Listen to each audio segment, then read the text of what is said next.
चेहरा उदास भइल बा, इतना टेंशन के बोला कौन बात भइल बा। अरे का कही हो काहे चांद जैसन चेहरा उदास भइल बा, इतना टेंशन के बोला कौन बात भइल बा। सचे बोला तू मथवा पे हाथ धर हो।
बरतिया में ऐसा मत करी हो ए हो इतना दिन के यारी रोहे के समतिया में पी के हम गामा करम तोहरा बरतिया में। अब ना बुझबू तू हमार दर्द हो।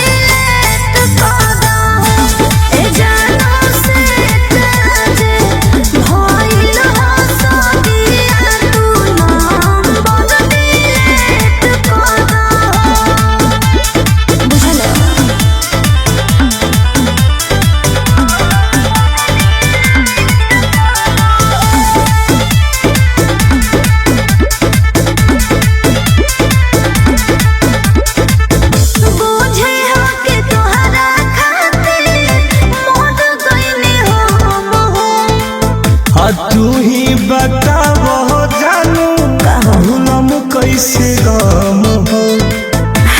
मजबूरी बा।